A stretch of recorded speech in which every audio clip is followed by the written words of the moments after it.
ओम आदि शक्ति माताए नमः। दर्शकों, इसके पहले वाला वीडियो में हमने बताए थे कि किस प्रकार से आदि शक्ति माता हमें कृपा करती है और आदि शक्ति माता की कृपा से ही ये मेरा शरीर का गठन, प्रत्येक जीवों का गठन होते हैं। आदि शक्ति माता का शक्ति हमारे शरीर में ही समाहित है, हम सिर्फ उसे जागृत नहीं कर पाते। आज इसी के बारे में चर्चा करेंगे कि आदि शक्ति माता हमारे शरीर को ही, शरीर के किस किस बिंदुओं में अपने शक्ति का केंद्र बना दिए हैं। तो शरीर में एक ऐसी शक्ति केंद्र विद्यमान है जो मनुष्यों के विविध कार्य करने की सामर्थ्य प्रदान करता है। ऐसा कोई भी कार्य नहीं है जो शक्ति के बिना किया जा सके। प्रत्येक कार्य जो है वो शक्ति के आधार पर ही किया जाते हैं। वर्तमान काल में हम प्रत्यक्ष देखते हैं कि कोई भी मशीन कार्य विद्युत के बिना नहीं चल पाता है। बिजली है तो मशीन चलेगी, बिजली नहीं है तो मशीन भी नहीं चलेगा। और हमारे शरीर में जो शक्ति है यह स्वतः माता आदि शक्ति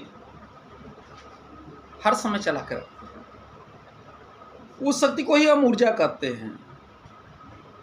वह भी न्यूनाधिक होती है, उसमें अश्व शक्ति का परिणाम रहता है।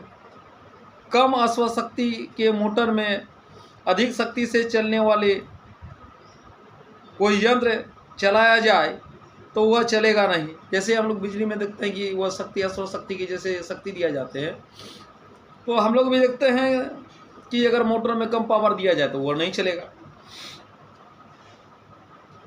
तो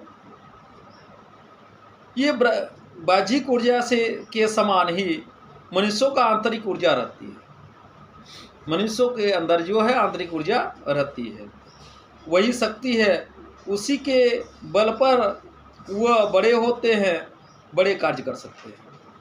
अब प्रश्न यह है कि शक्ति क्या है, शक्ति की परिभाषा क्या है। उसका अनुसंधान आज का विषय नहीं, लाखों वर्षों से प्रयोजनीय रहा है कि शक्ति कहाँ से प्राप्त होती है। वैज्ञानिक आज तक खोजते जा रहे हैं। हमारे पूर्व ऋषि ने उस शक्ति को, उसी ऊर्जा को परमात्मा कहा गया। ये शक्ति जो प्रदान करते हैं आदि पुरुष परमात्मा ही शक्ति प्रदान करते हैं। कुछ लोग शंकर कहते हैं, तो कुछ लोग श्री विष्णु नारायण को कहते हैं कि वही सर्वशक्तिमान है, तो कुछ लोग आदि शक्ति माता को कहते हैं। लेकिन सब जो है शक्ति का ही, शक्ति से ही उत्पन्न हुए हैं, शक्ति माता का ही प्रारूप में। और परमात्मा सर्वशक्तिमान है, किंतु मनुष्यों के भीतर को जो शक्ति है, मनुष्यों के भीतर जो ऊर्जा है, वही उतने समर्थवान नहीं हो पाते हैं, क्योंकि मनुष्य समझते ही नहीं है कि हमारे अंदर कौन कौन सी शक्ति है और क्या शक्ति है। किंतु बात ऐसी नहीं है। वही ऊर्जा या शक्ति परमात्मा या परमात्मा का ही एक अंशभूत है।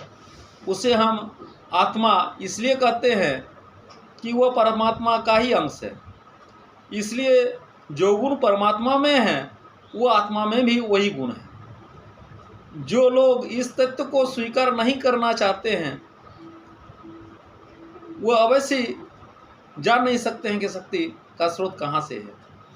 मनुष्यों में परमात्मा जैसे शक्ति इसलिए प्रतीत नहीं होती है कि आत्मा शरीर के आवरण में रहकर जकड़े रहते हैं। वो माया रूपी और कामना की कांचन से वह जकड़े हुए रहते हैं। दूसरी, वह जितना कुछ उस स्थिति में भी कर सकते हैं उतना करने के लिए हम भी प्रयत्नशील नहीं रहते। हम लोग परमात्मा को नहीं जानते, हम लोग परमात्मा पर विश्वास नहीं करते हैं, इसलिए लोग जान नहीं पाते हैं। शरीर में आत्मा ही वह केंद्र है जिसे हम शक्ति कहते हैं। उसके अप्रखर रहने का कोई कारण ही नहीं है कि शरीर से जीवन धारा उस केंद्र से संपर्क नहीं रहते। वस्तुतः जीवन धारा के प्रतिकूल प्रवाह से केंद्र में निष्कासित बनी रहती है। शरीर के सभी बड़े अड्डे को सक्रिय रखने के लिए यह आवश्यक है कि जीवन धारा का प्रवाह उन सभी तक पहुँचे। सभी एक अंग पर ही नहीं पहुँचती है तो वही अंग बेकार पड़ जाते हैं। जहाँ शक्ति का आश्रय, शक्ति जहाँ तक नहीं पहुँचती है वहाँ जो है देखते हैं कि बेकार हो जाते हैं, वो अंग ही मेरा काम नहीं करते। इसलिए ये प्रत्यक्ष प्रमाण है। परमात्मा हमारे अंदर हर समय, वो आदि शक्ति माता हर समय हमारे अंदर विराजमान है। जिस अंग हमारे अगर शरीर का कोई अंग काम नहीं करे, यानी शक्ति वहाँ तक पहुँच नहीं सकती है। शक्ति है लेकिन शरीर, वो शक्ति निस्तेज हो गई।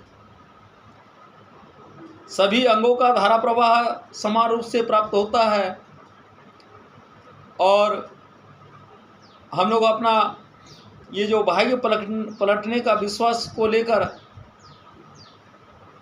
बिना कर्म किए हुए भाग्य को पलटना चाहते हैं, वो असंभव है। कर्म कीजिए, भाग्य अपने आप परिवर्तन हो जाएगा। उस आदि को जानिए, उस पर लीन हो जाइए, चाहे उसको ब्रह्म बोलिए, परमात्मा बोलिए, आदि शक्ति बोलिए। कर्म को करते रहिए। कर्म कीजिएगा तो अवश्य ही उस कर्म का फल अच्छा होंगे। अगर हम सच्चे कर्म करें, सदाचार का कर्म करें, तो निष्ठावन से अगर कर्म करते हैं तो वो कर्म सफल होंगे ही और परमात्मा सदा उसे आशीर्वाद देंगे। ये प्रत्यक्ष प्रमाण है। ऐसी प्रमाण बहुत सारे ग्रंथ में, बहुत सारे हम आसपास में ही देखते हैं, लेकिन हम विश्वास ही नहीं करते हैं। तो इसके आगे वाला वीडियो में हम चर्चा करेंगे कि परमात्मा, परम शक्तिमान किस प्रकार हमारे जीवन को सही ढंग से सदाचार में और उन्हीं के जैसा बनाने के लिए किस प्रकार हम लोग प्राप्त कर सकते हैं, ये आगे का वीडियो में चर्चा करेंगे। ओम आदि शक्ति माताए नमो। सब्सक्राइब के लिए मैं फिर से आग्रह करूँगा सभी दर्शक भाइयों से, बहनों से और माताओं से कि please like and subscribe my channel. Om नमः आदि शक्ति माताए नमः।